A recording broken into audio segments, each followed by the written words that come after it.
Hey, you guys, I am so excited to release this episode of the Somatic Hound podcast because I'm interviewing Cam and Nerida Barclay. They are brother and sister from Melbourne, Australia. I found Cam on Instagram, which is where I find almost all of my podcast guests, because he is sharing really great information about how to help shy, fearful, and reactive dogs. And that is also my specialty. So I've been really enjoying his content and kind of resonating with what he's sharing. Come to find out, his sister, Nerida, is a psychotherapist trained in the types of somatic therapies that I've been informally studying and slightly obsessed with. So this conversation is all about the polyvagal ladder, which is derived from the polyvagal theory. And we are drawing the parallels between the dog's nervous system and our own nervous systems, and how both human and canines move up and down this polyvagal ladder through fight, flight, freeze, and fawn, or I call it freeze, appease. There are four different states that we're talking about in this episode, along with the ventral vagal, which is the state of connection. So when you're not in a survival mode of fight, flight, freeze, appease, then you can rest in this connected state of social engagement. I don't want to get too into the details because it's quite a long episode where we talk all about this subject. And I just wanted to give you that quick intro. And now I'm going to let you get to it.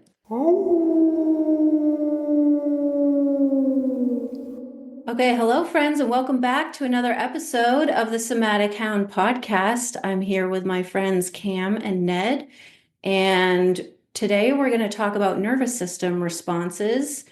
So, Cam and Ned are coming to us all the way from Melbourne. You're in Melbourne, right? Yeah, we are. We're in Rosanna, Melbourne, Australia. Okay, cool. So, why don't you guys introduce yourselves, give a little bit of background, and then we can jump right into our conversation. Okay, great. So my name's Cam, and I'm a trainer. So I've been working now with dogs for about 4 years, and I've worked through a shelter in Melbourne for the last 3 years, and quite recently I've started a business about 12 months ago, working with private clients, and I tend to work with dogs that are showing signs of fear, anxiety, aggression, these type of cases. Yeah, I'm Nerida Barclay. I'm Cam's sister, and I work with people. And we often yarn about our work because I'm a behaviour support practitioner. I'm also a psychotherapist, and I've got about 20 years experience working in the mental health and psychosocial disability and more recently with people with autism and children with autism. And a lot of my approach and our business approach is to use trauma based theories and practices to support positive behaviours. Okay, awesome. This is actually the first time that I've had a professional who works with humans in mental health, which I've always wanted to combine these two subjects because I think they're very parallel because dogs also have a vagus nerve and have a lot of really similar responses when it comes to being stressed out or even reactive. There's like a menu of responses that the nervous system can go through. And actually, the way that Cam and I connected was one of your posts that you made on Instagram with a trainer showing dogs that I think we both felt were sort of shut down in a freeze response. And then we started having a little conversation on that post. And I think a lot of times trainers show dogs that are shut down, and people are mistaking that for being obedient or calm or having cured the aggression. So I think that's kind of where I want to start, if you guys want to chime in on that. Yeah, I suppose that Instagram post that we sort of had a few comments around, and Ned actually chimed in at the end of that post way back when. I think trainer is a loose term for this person. So, you know, there's plenty of trainers out there, and there's behaviourists, and then there's veterinary behaviourists, and there's a raft of different experience. But there's a lot of that sort of compulsion training, I suppose you'd call it, where, you know, there's someone on Instagram that looks pretty flashy, and they basically just level out their dog. So they have a dog that they're working with, they'll provoke that dog, and then they'll use lead techniques, you know, around the neck to sort of level out the dog and put them in some of the things we're going to talk about, maybe a shutdown state, maybe the dog tries to fight for a period of time, tries to flight, and then they have nowhere really to go. And maybe they go into that sort of more freeze response, etc. So, you know, it is very flashy. It looks great, and it looks like you get an immediate response. But I guess that's what we're going to talk about today. What's really going on with the dog? Yeah. What is leveling out the dog? Probably a term I just came up with myself, but it basically means so you're putting so much pressure on the dog's neck, or you're using so much physical pressure that the dog tries to exert some energy, and then they get to the point where they just have no energy left. So, okay. Yeah. Or they've gone into a freeze. Possibly gone into a freeze state. Yeah, exactly. Yeah, to survive. So I guess, I was actually saw that post, and I thought it was quite interesting as well. And I had a look at some of that person trainer. I don't know if you call him a trainer. And yeah, there are some techniques that wouldn't be regarded in our field working with humans, and I don't think they should be regarded with animals. They most likely do the opposite of healing the nervous system. So they're causing more trauma. And although a dog can freeze in one state, that doesn't necessarily mean they're healing their nervous system. They will have more reactivity in other areas, in other contexts. It's not necessarily a sign.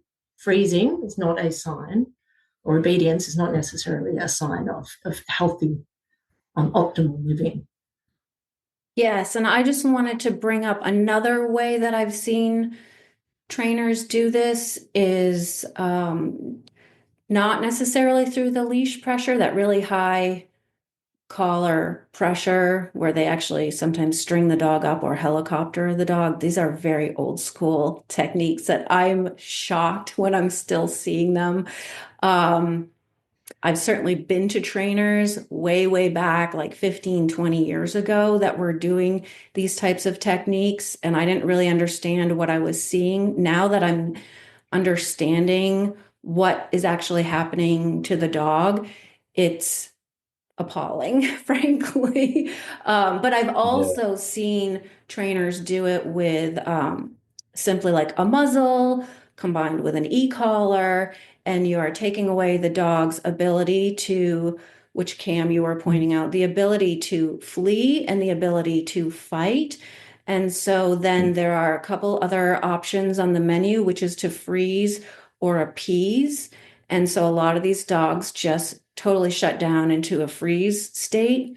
And that in no way indicates that there's a true emotional a change in their emotional state. I mean, there's a change, but in the wrong direction. It doesn't mean that they're going to respond to that stimulus differently moving forward. It just means we've removed their other options, and so they're just trying to survive. So I think if we could elaborate just a little bit, because the appeasement is also really interesting. If we could elaborate on those responses a little bit, where people sometimes also mistake appeasement for friendliness or sweetness, and they think, oh, the dog is great because she's trying to lick my face or showing her belly. And so, like, I don't know, maybe in human on the human side, maybe we could talk a little bit about like what that appeasement behavior might look like. Well, actually, Cam and I were yarning a little bit about it, and they've done a lot of research into this. I mean, reading different books, different stories on people going to orphanages. That is a place where you will see children who have experienced a lot of trauma who are fawning. So they'll come up and take your hand, and you see it in class. Teachers will see it in classrooms as well, where the child is so fawn or appeasing is a adaptive survival mechanism. We use all of our resources to survive, whether we're fighting the bear, running away from the bear, or we're freezing so the bear might not detect us and walk past, or we might throw some fish to the bear and hope that it likes us and doesn't eat us. So we use all our resources to survive, and fawning is a very adaptive resource. So you will see it in humans and you'll see it in dogs, but being in threatened states, whether you're fawning, freezing, fighting, or flighting, is not healthy for our nervous system. It creates a lot of mental ill health comorbidities in humans and in dogs, and high levels of cortisol throughout the day, all sorts of things. If a child is fawning to survive at school, for example, then a child is in a threatened state, and that is damaging to their healthy system of their body. We see it a lot with shelter animals. So in my current role, I work with post-adoption clients. So these are clients that have adopted from a shelter. Obviously, in the shelter, we do the required assessments, and they're quite vigorous and thorough. However, the shelter is a stressful place for a lot of dogs. And in the shelter, some of these dogs may be, leaning on some of these more adaptive responses, whatever they may be. And one of those is just being in a shutdown state, staying in your kennel, laying low, hoping nothing bad happens, and you'll be fine. They go out to the home and everything looks great. And maybe even in the meet and greet with the client, potentially they're in that freeze or fawn state, probably the fawn state. And people say, oh, this dog's great. It's absolutely lovely. Just easy. They get into the home and invariably, after how long's a piece of string, but it might be 2 weeks, 3 weeks, 4 weeks into the process, maybe shorter, and make contact with us and say, well, hang on a second. Now the dog is jumping, lunging, barking, growling at dogs, maybe, responding to their children or something to that effect. And it leads into what Ned was sort of talking about around adapting. And having a chat with Ned over the last couple of weeks, that can be sort of the way the model hierarchy sort of works, in that you can go into freeze and then fawn. And then after a while, as you maybe build up a little bit more confidence or you feel a little bit safer, maybe then you go into that sort of flight or fight sort of mode in the model. And it's a really common thing. And people sit there and say, there's something wrong with my dog. And often I will go out and see the client and I'll say, well, actually your dog is on the right path. They're going in the right direction here. You're actually seeing behaviour here. Yeah, that's something that we also notice with children. So Deb Dana kind of simplifies the model using a kind of ladder theory. So you're moving up and down the ladder of these fight, flight, freeze responses. And freezing is kind of down the bottom of the ladder. And you have to move up the ladder to get to more adaptive responses, like what we call the ventral vagal system, where you're in connection. We'll just call it connection. Connection would be the optimal goal. And to get there, you must move to these fight or flight experiences in the body, and that is part of the process. And so when I see a child that has moved from, my assessment is that they are quite frozen, almost getting maybe a diagnosis of depression. They're not leaving their bedroom or their couch. And then we work with them, or a team works with them, and they start to come out of their room, and they're maybe throwing things in the classroom, and maybe there's some aggression or swearing and things like that. I see that as a good sign. They're moving up the ladder, so we're moving in the right direction. And you might notice that with dogs, I imagine. Absolutely. Yeah, we see that quite often. I mean, you met my dog Mookie this morning, and he's a prime example of that. Yeah. In the sense that in the shelter, very much shut down in his pen. When you open the pen, he did go into sort of that hyper-arousal state around people. Hyper-arousal, and then when he's back in the pen, very much laying low at the back of the pen. But we saw him sort of move through that ladder or that hierarchy when he moved into our home. And actually, one day, about probably 3 months after fostering Mookie, we took him back to the shelter because he needed to have some vaccination work. And he moved back into that shutdown state. And I still remember the shelter workers there, who are fantastic, and they understand dogs mostly great handlers. But they were sort of praising me on such a great job. They were like, "Look at this dog, you fixed Mookie, he's great."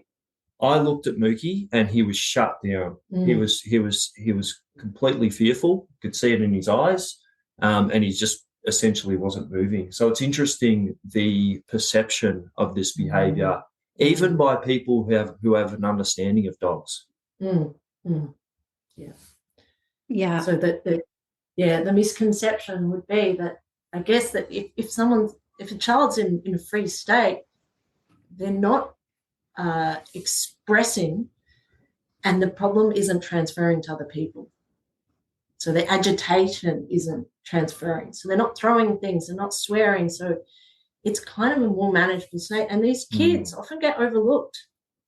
But living a life, it's about living a quality life. That should be our goal as a therapist, to help dogs and humans live quality life. And being in a numbed out, frozen state is not a quality life. Yeah. I just had a revelation. I think I was one of those kids. Because I was always shy.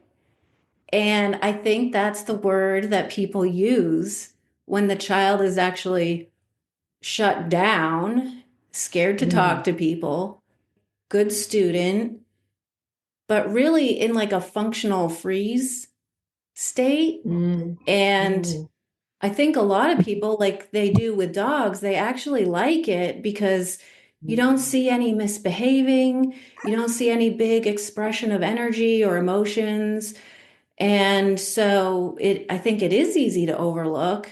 And it is also confusing for people that the dog, and I imagine with the child also, as you explained, that we have to move them through these different levels of the ladder and through these different states to achieve real, true healing.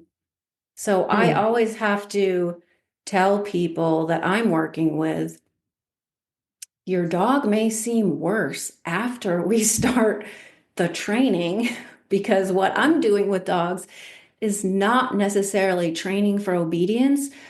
I'm kind of like giving them therapy. And so I'm allowing them to express all that previously repressed or suppressed energy, the fight flight energy. And so I look at it as a good sign, like a dog who's normally perfect in their crate, so to speak. All of a sudden, they're trying to break out of the crate. They're chewing off their harness.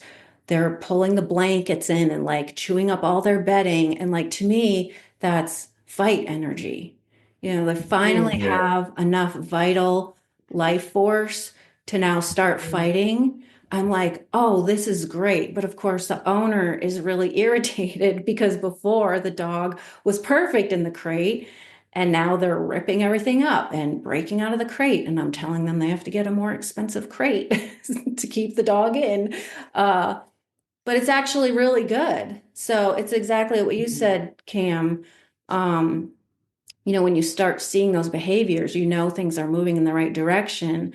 But I think culturally, as a society, we prefer to see less energy. So, yeah, it can be very confusing. I would love to hear a little bit more about the shelter dogs, and how long do you think it takes them to actually decompress and show their true emotions? how long does it take? Yeah, it's tricky. It's tricky to know. Like if we think about dogs, they've been artificially selected for a purpose. Different breeds, different groupings of the breeds. So very much depending on that can be a determinant of how quickly they adapt to the shelter. But then obviously every dog is an individual. So it's hard to know how long it's going to take. Some dogs, let's be honest about it, some dogs don't make it through, right? But then we see some dogs that are sort of these I guess, guardian breeds who have been bred to be a little bit wary of people or a lot wary of people and other things. It can take some, longer for them to adapt. We do see a lot of these sort of Staffy breeds come into the shelter. Generally speaking, I would say they do adapt relatively well. However, it may present differently in the sense that, possibly this sort of breeding for intensity and courageousness and all these sorts of things and affiliation with people rather than going into that sort of flight state, which some of them do, of course, that freeze state, which some of them do, of course. They may sort of more go into that sort of hyper arousal state, right? Even if they do have a bit of anxiety or, social anxiety about being in the shelter with the other dogs and things of that nature, they do sort of move into that hyper arousal state. So, Leah, I think it's a difficult question to answer. It's very much dependent on the individual dog. I know early on when I was working with these dogs, myself and the staff would sort of approach a lot of these dogs with more of an operant sort of mindset. That would be, get out the clicker, let's do some reps, let's do some work with the dog. But the longer we do it, we've done it, and the more consultation we've had with actual behaviourists, and I do want to make the point that I am a trainer. I know a lot about behaviour, but I work with people who are certified and qualified behaviourists, and there is a difference, right? So, when we're approaching this from the mindset of, how can we help this dog? What is actually happening with their emotional state? Perhaps if we can look at it through the lens of, what state, what position in the hierarchy are they in? Then we can really help these dogs. And a lot of the training, as you mentioned before, is not so much about this sort of operant training. It's more around getting to know the dog and helping them to feel safe. Mm-hmm. That's where it starts. Mm-hmm. Okay, perfect. My number one thing is always safety, because when the dog starts to feel safe, we can start unraveling these emotions and guiding them constructively to show us fight, flight energy. Like I do a lot of tug work with dogs. I teach them to bark on command. We get out and we get plenty of exercise. And if I can, like, let them on a long line or like in a fenced yard to zoom, they can express that flight energy. So yeah, and that was kind of a question that I get so much from clients. They always want to know, how long is it going to take? And I always say the same thing. It's really difficult to answer, and it depends on the dog. It always depends on the individual dog. So I think that was perfect. And yeah, just on that same topic of like encouraging the dog to kind of feel safe, to develop trust, and then to feel free to express some of those emotions. I'm wondering, Ned, if you have a parallel with people, do you actually encourage children in any way to like constructively express when they start moving up that polyvagal ladder? Oh, definitely. I'd say in every single one of my plans, children and adults, you've got a co-regulation, because I work a lot with support teams and families. And if developing connection to our emotions, naming our feelings is a big part of that, and tracking our feelings in our bodies.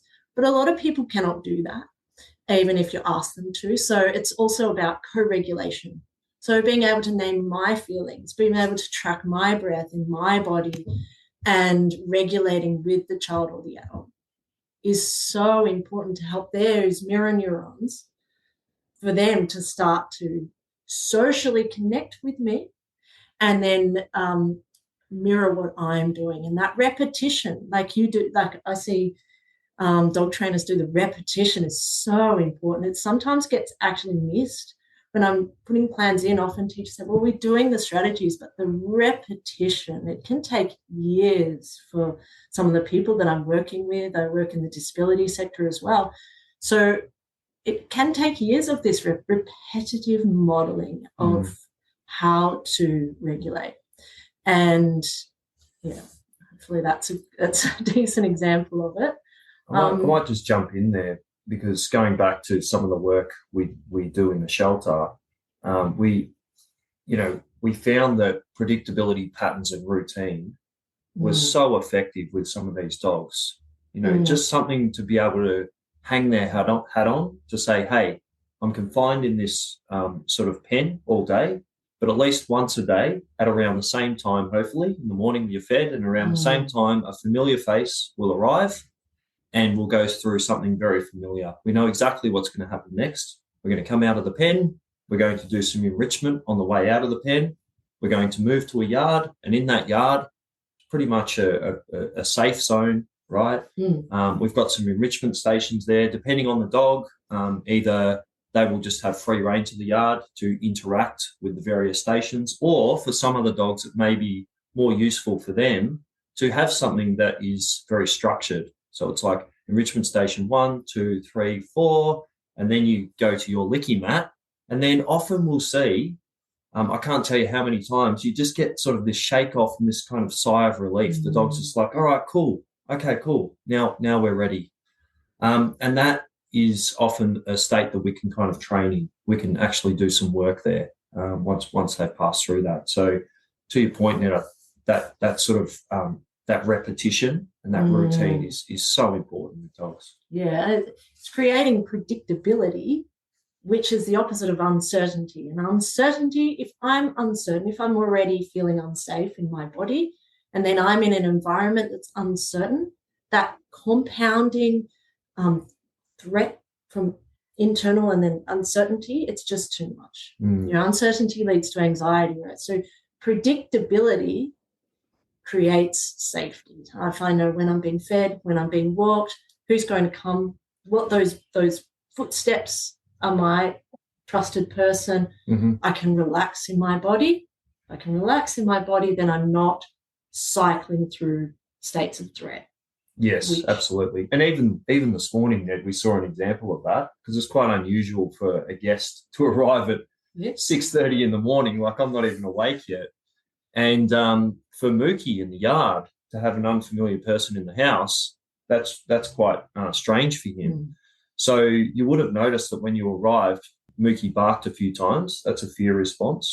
He's a lot improved since 18 months ago. But we cycled through, I went out into the yard and I cycled through his enrichment stations. I took him away from the back and we worked through 1, 2, 3 to his enrichment stations. I took him into his bungalow. He spent some time with me. And then he came back to the house and he was just in a much better state to, potentially interact with you. I didn't notice you did all that. Awesome. So I'm just going to kind of like summarize as we go, like the main points. I think we've touched on safety, which creating predictability and patterns are part of creating safety. Safety creates trust. Trust allows us to co-regulate. So in terms of, with people, co-regulating with other people, talking about our emotions and identifying emotions.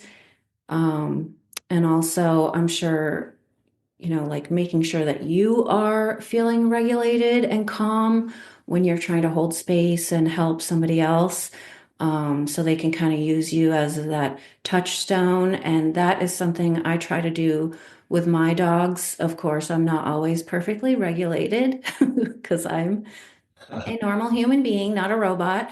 But I do think there are ways that we can help co-regulate with our dogs. And sometimes my dogs are the ones who are more calm than I am, and I use them to help me get back into a desired state. And so That's a I good point. have been doing a lot of like breath work and, teaching for myself, but then also like teaching the dog to bark on command, but then getting them to quiet bark and then bringing that down even to a breath. And then touch is very important. And the way that I touch my dogs, like I'm actually massaging them, and that brings a lot of regulation. And then another point I want to bring up, because I think this is relevant to the dogs and the humans, is that play is such an important part of co-regulating. And I don't want to get too technical, like trying to explain what ventral vagal is like in detail, but that socially connected state, I think play is a great way to encourage that. And that's one of the biggest challenges I have working with my human clients, because I'm not a professional therapist, is like, how do I get this person to feel playful so that the dog can then mirror them and feel safe enough to play or feel that playful energy? So I think either of you could address that. Like, how do we get people or dogs into that playful state? When you're describing some of the challenges with dogs and owners, of course, when I'm working with children, if you can do all the healing support with the child, but if their primary caregiver is also feeling anxious and stressed, overwhelmed, or in a threat response themselves, it's not going to work very well. So yes, encouraging play and healing for the parent is just as important, and actually should be done first.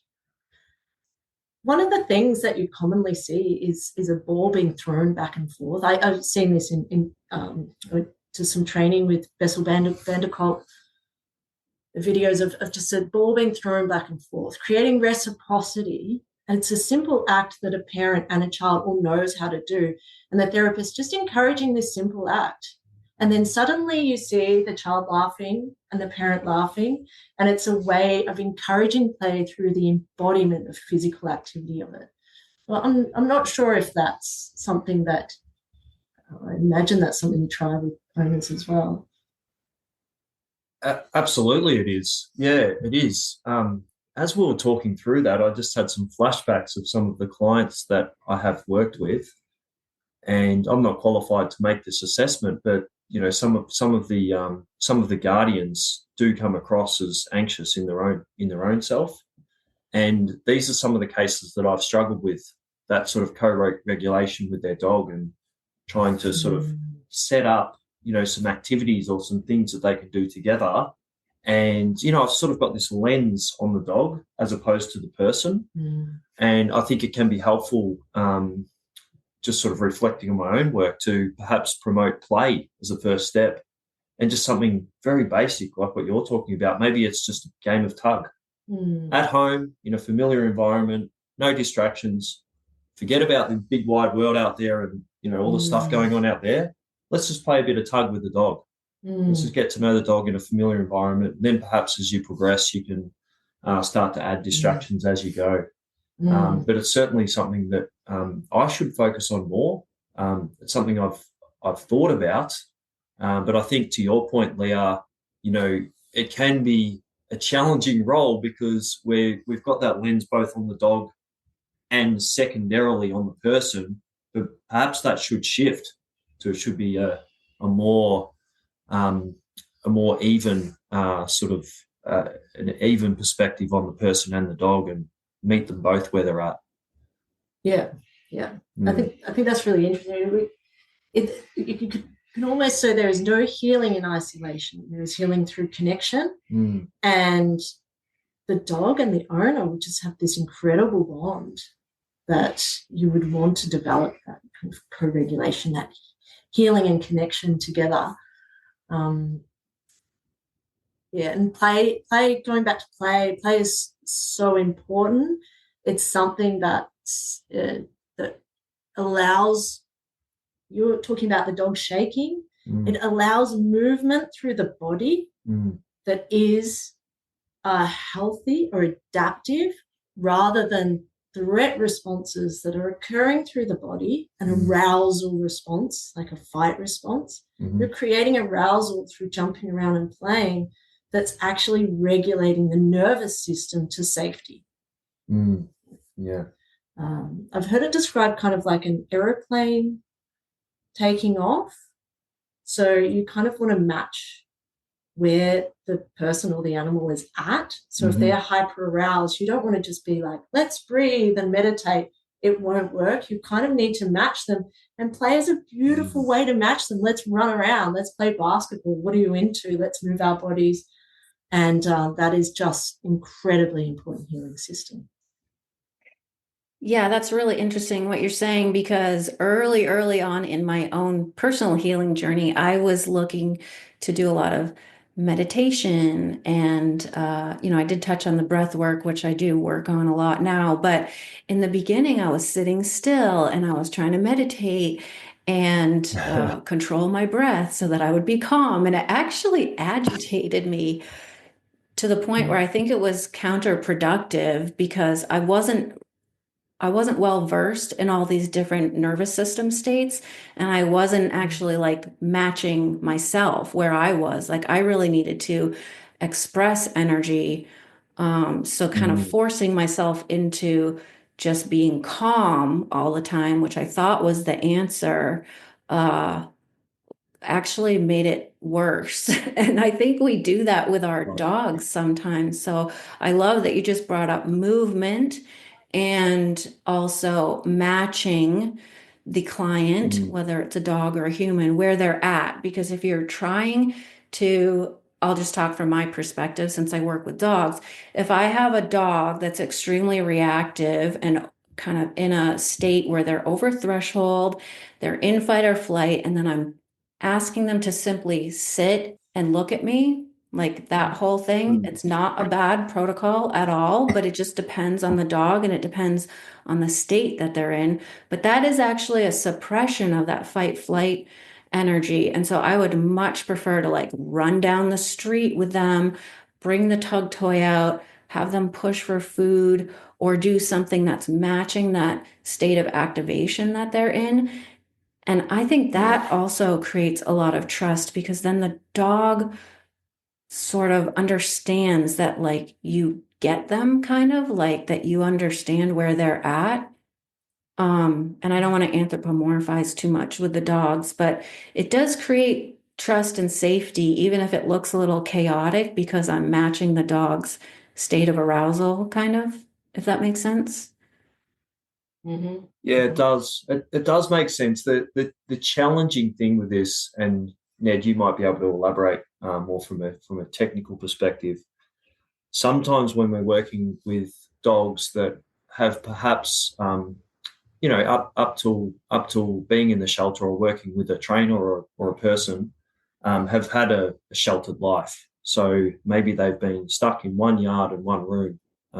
Maybe they haven't had much social interaction with people or even with dogs. We do get some dogs that they've never played before. They don't know how to play. You pull out a tug toy, they don't know what to do. The hyper arousal kicks in and they start jumping, nipping, mouthing, or maybe they have a fear response, and maybe that sort of escape avoidance sort of behavior kicks in. So to your point, Ned, I think you were talking about it could be as simple as just rolling a ball, just rolling a ball over there, seeing what they do, and starting from there. So I think with play, I know that when we were talking about this podcast, Leah, because of the types of dogs that I often come into contact with, either through the shelter or with private clients, sometimes they've seen a few trainers already who are perhaps more balance trainers or opera trainers, and they come to me and they've tried all these techniques, they've tried all these training techniques, and I'm sort of like, let's take it back to ground zero and let's just sort of find out what the dog likes. What can you do? And we're trying to keep the dog under threshold where possible, and then just try to work them up to it. if that makes sense. So I think that's what makes our job so tricky sometimes, Leah, is that there's no one size fits all. We can't just say, hey, let's play some tug, because a tug toy, playing tug with a dog that's never played tug before, is in hyperarousal. That can lead to displacement behavior or even aggression. So we've got to take it really gradually and really slowly. Yes, play is the answer, but it has to be done in a constructive, co-regulatory way. Yeah. Yeah, and I was listening to one of your previous podcasts, Leah, and it was talking about tug and throwing repetitively, a ball. And I really, really appreciated listening to that perspective of it and thinking about some of the young people I'm working with, where they can run and play rugby for hours and hours and hours and hours, and isn't that great? But actually having stretch and movement breaks and water, and it's so important to be moving to different states and allowing more wholesome states, because if you're in that kind of hyper-aroused play state constantly, you're burning out. You're burning yourself out. You're depleting yourself of so many things that you need. And so actually our natural states are moving from, we work and then we get home and we relax, so we're moving states all the time. It's all adaptive. Freezing is adaptive. It conserves energy. We zone out quite a bit, especially when we're doom scrolling, so all these things are really important. But I think is really important is the assessment is the child or the person shifting through different states throughout the day, and can we encourage that in a really healthy way, using things that the child really likes? What is their interests? If it's rugby, can we incorporate breathing and stretch because they love rugby as a routine? And so, when you're talking about the dogs that like tug or they like, you've got to assess what is in their wheelhouse and their interest areas. Absolutely. Yeah. And the other challenging thing is, I'm just going to throw it in there, with dogs, the predatory motor sequence, that kind of, and we do see that predatory drift sometimes as well. So just throwing all these other factors, depending on the breed and depending on the individual, you pull out a tug toy, and if you see that look in the dog's eye where they're sort of moving into that predatory behavior, probably best to put the tug toy away. If that could potentially, escalate to aggression or something like that. So all this sort of play and interaction with the dog, particularly for dogs that are a little bit, inverted commas, tricky or complex, it just needs to be tempered and done with care. Yeah, and I really appreciate your post where sometimes you are inviting that predatory behaviour in a way but it's in a safe kind of playful way where they're shaking, they're digging, they're like chewing up sticks, and just allowing the dog to express its range of things that dogs do. Yeah. And I even if it is predatory, but then assessing where that might lead to escalations. But I love that about your post, that you allow dogs to be dogs. Yes. Yeah. And try to play out the safe part of the predatory motor sequence when out on the street. So if seeing a possum or a squirrel in the US, Leah, if seeing a squirrel, rather than, chasing, biting, killing, consuming, all this sort of stuff, which is not safe in 2025 in urban areas, it's more about just watching the animal from distance. So I know we've deviated off topic a bit there, Leah. It'd be good if you can get us back on track. Yeah, that's totally fine. I love to let the conversation just wander wherever it wants to.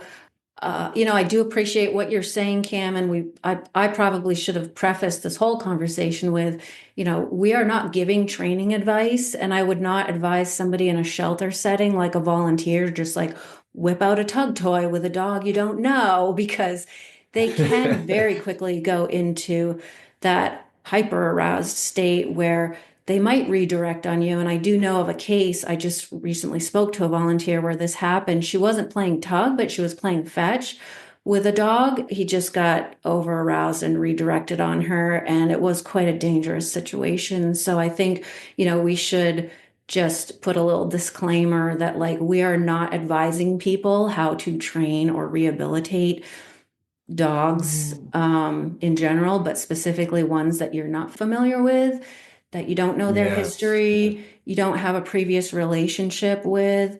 So yeah, we do want to try and keep things on the calmer side as we get to know the dog and develop a relationship.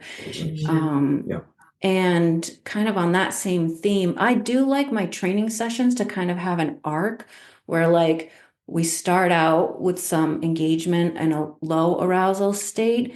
And then I do like the dog to express some energy at some point so they can kind of know that it's safe to do so, that I'm okay with them expressing energy, and then at the end of the session kind of bring them back down and maybe like end with a massage or maybe some scatter feeding, so that, like, as Ned was pointing out, we don't want to stay stuck in any one state for too long. It's okay to move through those states, and it's actually really important in growing our emotional capacity and the emotional capacity of our dogs, that for the most part, we keep them within their window of tolerance and then move them through these different states.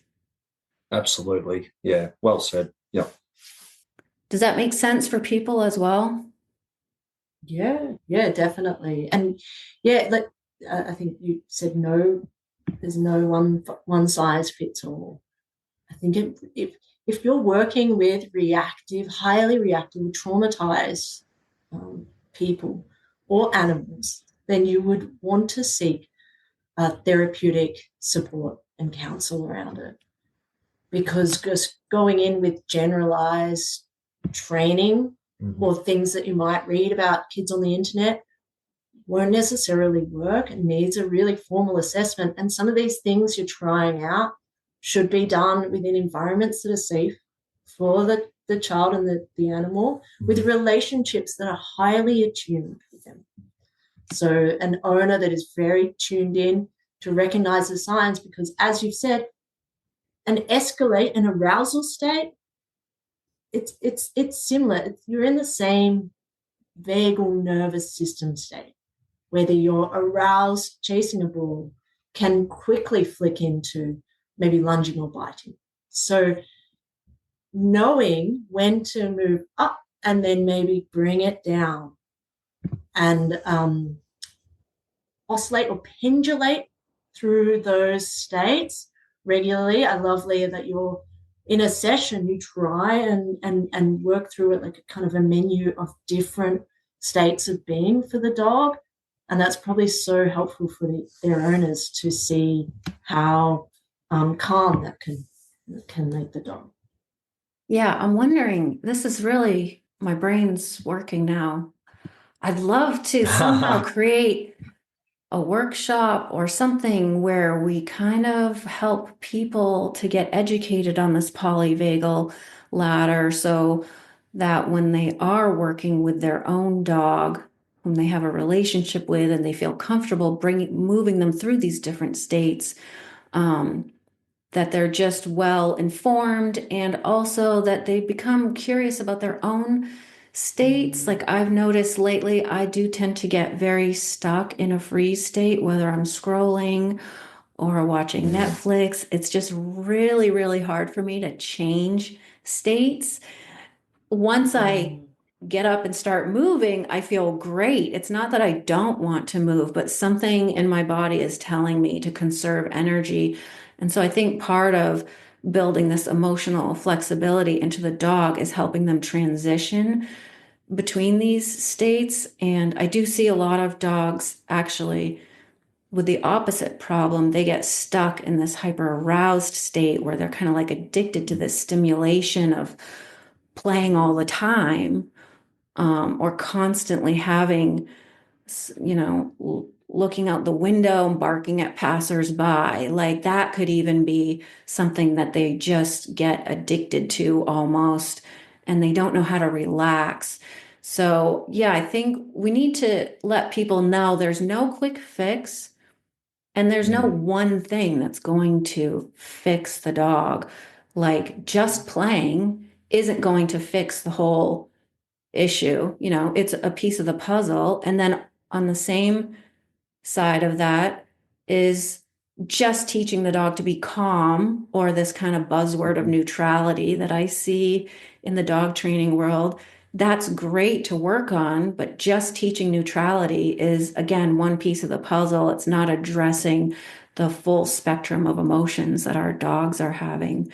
Um, so I don't know, Cam, if you want to speak to that with like helping dogs relax down out of that hyper aroused state. Yeah, so I've got first-hand experience of that with my dog Mookie, who I keep mentioning, because as we have this conversation, just Mookie just keeps resonating because I've been in the trenches with Mookie for 18 months. And if you look at Mookie now, he does come across in this environment, in our yard, at home, as, quote unquote, a normal dog. However, when the first night he arrived from the shelter, and I actually took him to my parents' place initially, I have never seen an animal or a person in a more stressed state. He was jumping around erratically. He was nipping at my clothing. He was pooing and peeing everywhere. He was just had an inability to regulate. And this went on for 10 hours. And it wasn't until 5 a.m. in the morning that he lay down on his side, absolutely exhausted, heavy panting, and he finally fell asleep.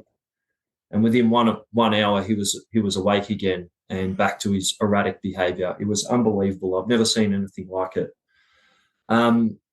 So I guess that has been a journey over the last 18 months. And a lot of the work that we did was really transitioning from, medium intensity activities. We couldn't go into high intensity activities like fetch or tug or anything like that because his hyperarousal would just go through the roof. But we're really transitioning from those type of activities more into, I guess, in the training industry, we'd call calming protocols, going onto your mat, having trying to get that physiological response where perhaps if he splays out his legs or he lays down on his side, we can reinforce that, maybe not with high value treats, but something medium range, and just kind of moving between that state into a more medium intensity state, and just working through that and trying to keep his arousal lower where possible. And then on top of that, we sprinkle on some kind of training, which he tends to enjoy. So, look, everything you say. I've lived it with a lot of shelter animals, shelter dogs. The other thing I'd sort of mention that seems obvious, but I do think it gets overlooked with a lot of guardians and also with trainers is scenting work. Get the dog scenting, like somehow just do some of these scenting activities, get the nose in the ground. It can be as simple as just throwing treats out into the grass, right? Just seek, throw some treats out, sprinkle some treats out, get the dog activating that seeking system, get them using their nose. And then, you can move into that to maybe some more calming stuff on a mat, and then maybe some more medium intensity activities and things like that. But to your point, Leah, that sort of transitioning from one to the other, where we're working on that sort of impulse control. You're building a relationship with the dog, and a lot of co-regulation is happening at the same time. And going back to a point you mentioned earlier, it's important that we're in the right mental state as well. Because so many times, and I'll be honest, I'm a trainer, but I'm a person who can be reactive. I've got a short fuse, right? In certain situations. So I don't want to be working with Mookie and walk out the door and Mookie starts jumping on me and nipping me. And I'll be honest, this has happened before. And I've turned around and said, piss off, Mookie, buzz off, and stomped on the ground, right? So it's really important that we're self-reflective whatever works for you to get you in a state where you can work with your dog, and it's going to be a meaningful and positive training session. If you're not in that state of mind, work on yourself. Go inside, read a book, do what you've got to do, and then just come back later. Because I think some of the challenges we have with that co-regulation we talk about and just that relationship is there seems to be this kind of push-pull effect with the person and with the dog, that every interaction they have, we're not really looking at the positives. We're not saying, hey, my dog's now laying on a mat. Why don't I just drop him a treat and just walk off? You know, we're sort of only seeing that the dog's jumping on me, is nipping me, right? So I'm going to like tell him to buzz off and swipe at his head. And that tends to be this sort of vicious cycle that happens. So, this co-regulation that we talk about, and just, working on yourself and training in a state where it's beneficial for both the person and the dog. Because we're highly reactive too. Yeah. You know, we've got nervous systems too, and give us an agitation, like a barking dog or a dog in the way or something, you know, we react. But we really should do everything we can to regulate when we're working with mammals that have experienced trauma, because that's how they're going to learn to regulate. Yeah. And that experience that you have of, I can't remember. Sorry. Well, I was going to say as well. So I'm a professional trainer, and my partner is not a professional trainer. She's just quite a nurturing and she's good with dogs, right? She's quite a calm presence around dogs. And I think because Mookie has this kind of learned history with me through the shelter, and perhaps when he first arrived at my home, at our house, yes, I've done a lot of work in helping him from a training perspective. But I notice when he is with my partner Sue Lynn now, he's calmer generally than he is with me, right? Because we do have this learned history. So whilst I've facilitated Mookie to be in this state where he's able to be around people and all this sort of thing, just generally because of Sue Lynn's demeanour, he's a bit calmer around her. So I think there's something in that. Is there also less pressure? Like for you, there's this pressure to learn and to grow, which is great, but for her, there's just no pressure. Yeah. Just fully relaxed. I think so. Yeah, I think so. I'm not sure if you've got a view on that, Leah, with some of the clients that you've worked with, or perhaps your own dogs. Oh, yeah. My dogs will even be way calmer. Like if I leave them for a weekend and they just are with my dog sitter, this has happened like 2 or 3 times with different dog sitters and even my sister watching my dogs. I come home and I think the dogs are like comatose or something. I'm like, are my dogs okay? And it's like, Are you sure they're not giving them medication just to tide over? No. They just are so much more relaxed with somebody who they don't have history with. There's no pressure. And they just kind of like hang out all weekend, where like, I think they're mirroring my nervous system, which is a little more intense and energetic than maybe these people that I choose to have care for them. And we also have a lot of emotional baggage with our own dogs.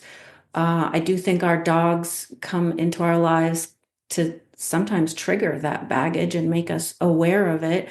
So we're obviously going to have a different relationship with our own dogs than our dogs have with other people. Even your partner, who is one of the caretakers of your dog, the relationship dynamic is just different.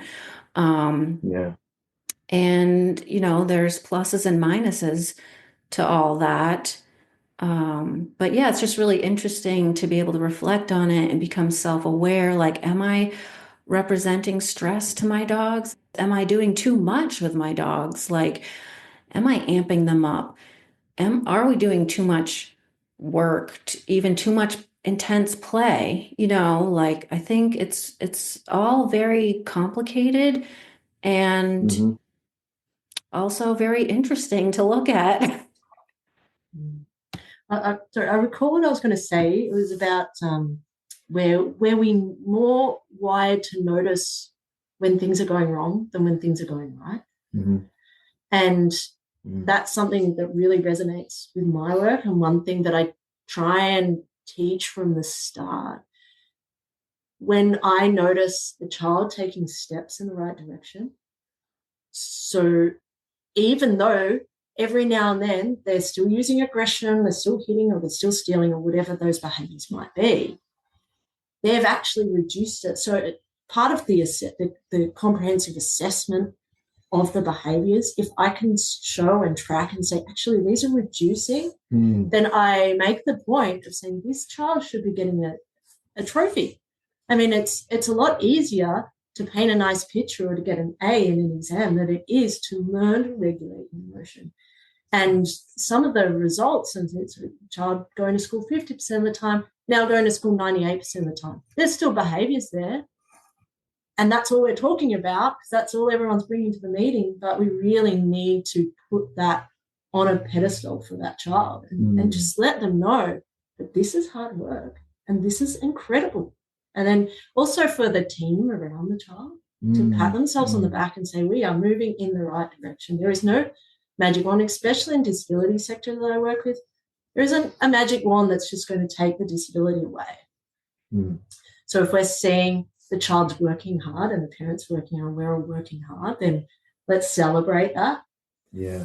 And I imagine that can happen where you have maybe owners saying, well, the dog's ripping up things, or the dog's doing this. It's like, well, but how are we measuring success here? Yeah.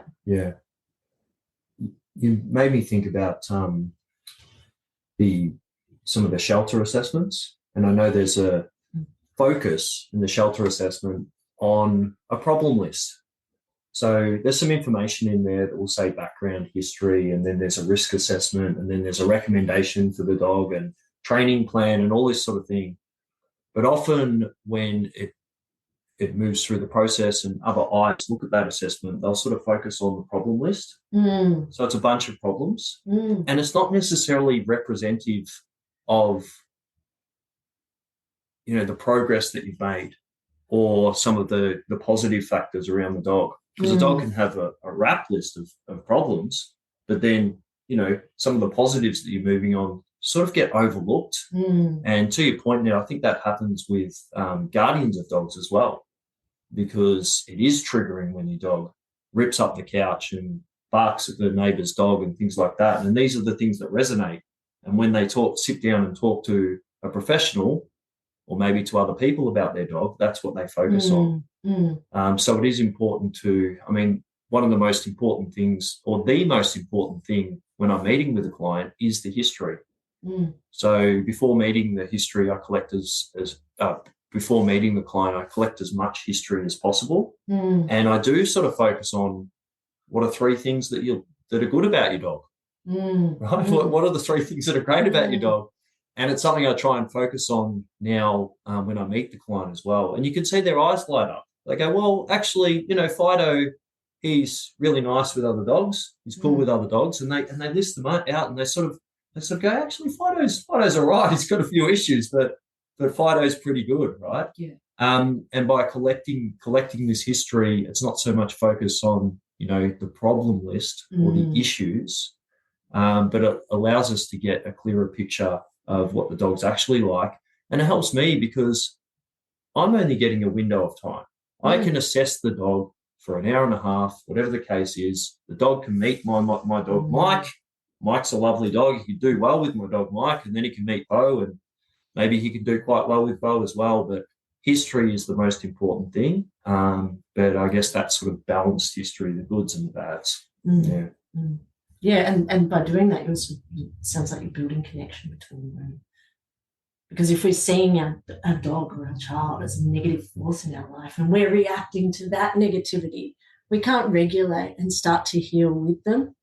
But if we build, one of the first things I do is build compassion in the team around the person, because they're like, and he does this and he does that, and then he threw a stapler at my head, and and you're like really going, these are the list of the things that the child is happening inside their bodies that you can't see, that they're grappling with every day, and this is why that's happening.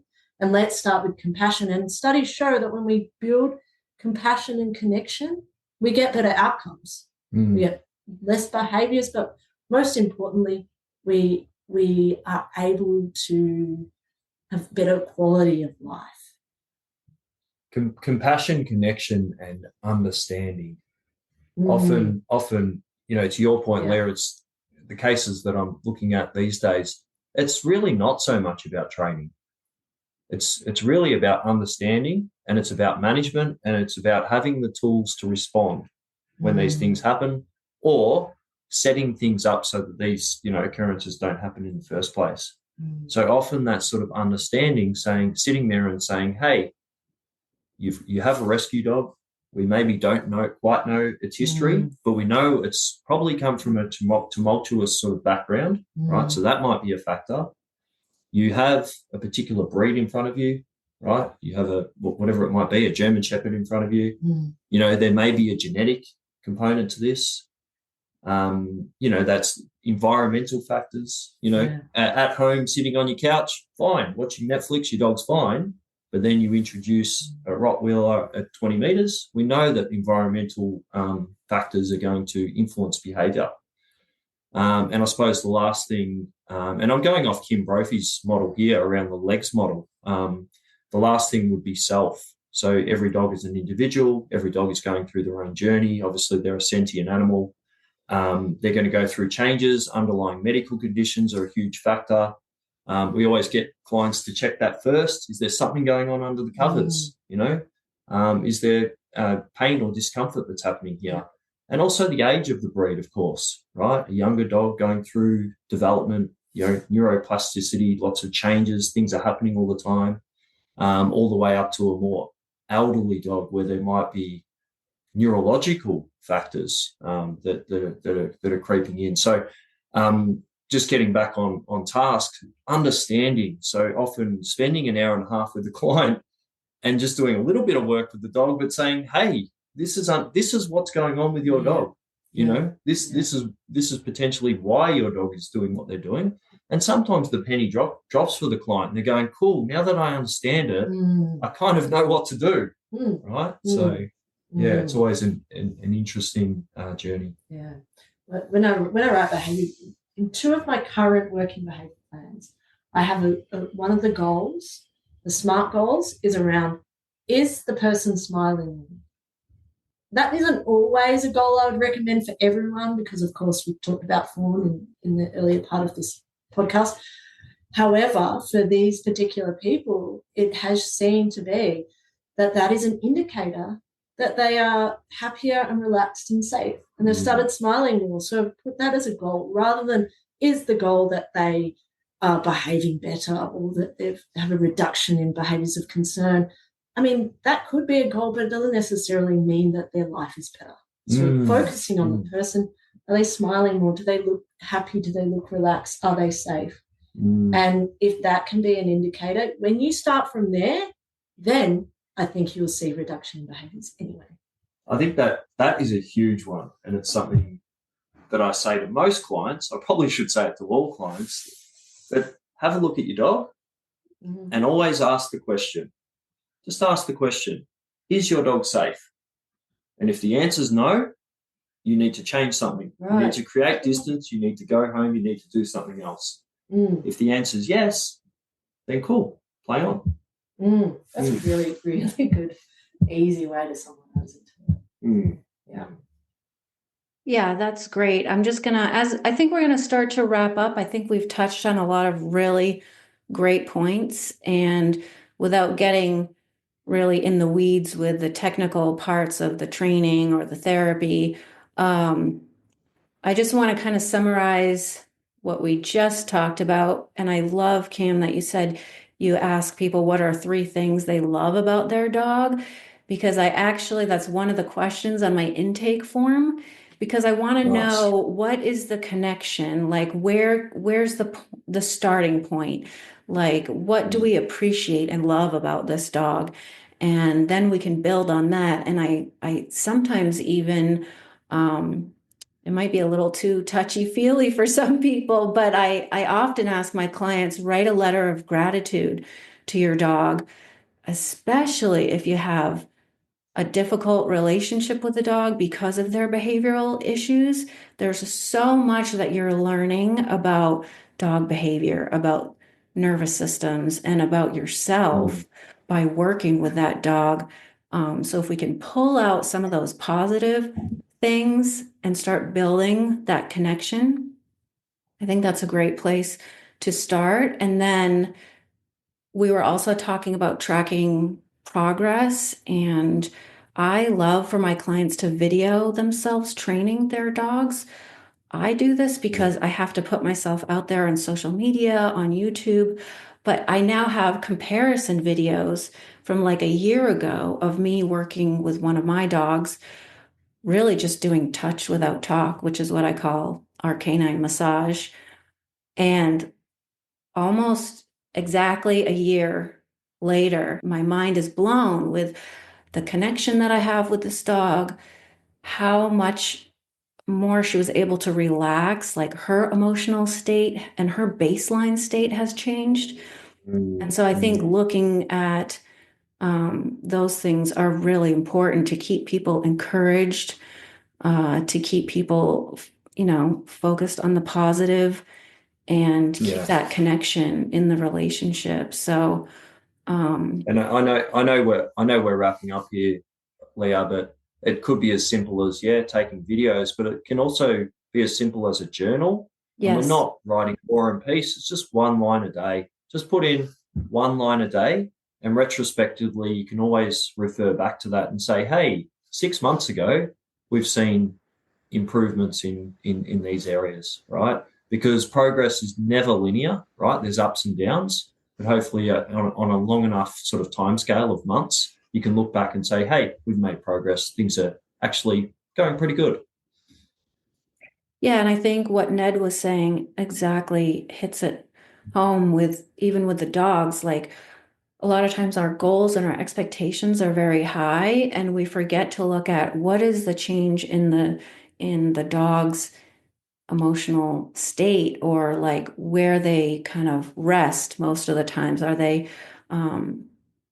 they kind of spending more time in a regulated state rather than looking at can they perform these behaviors at the public park? You know what I mean? Like, which is what everyone wants to see. They want to see the dog under control. They want to see the dog performing behaviors, and they want to see them do it in really highly stimulating environments, which is like, that is all great to have as a goal, but we need to look at where are we starting and what expectations are reasonable. So yeah, tracking in a journal is a great way to do that.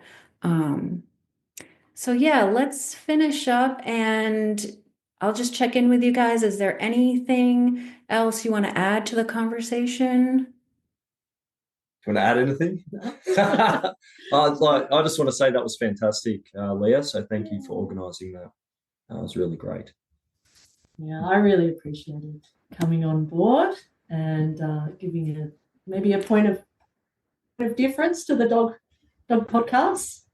Yeah, it's very interesting, the crossover, I find. So, yeah, it's really interesting. I guess just in closing, I guess I made the point that I am a trainer, certified trainer. I work with behaviourists. I work with veterinary behaviourists that have been doing this for 30, 40 years.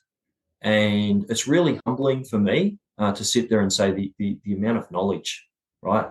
And sometimes I sit there with the veterinary behaviourist I work with who's been doing this, for I think 35 years. And sometimes she sits there and says, I don't know. There's not enough research on this topic, right? Yeah.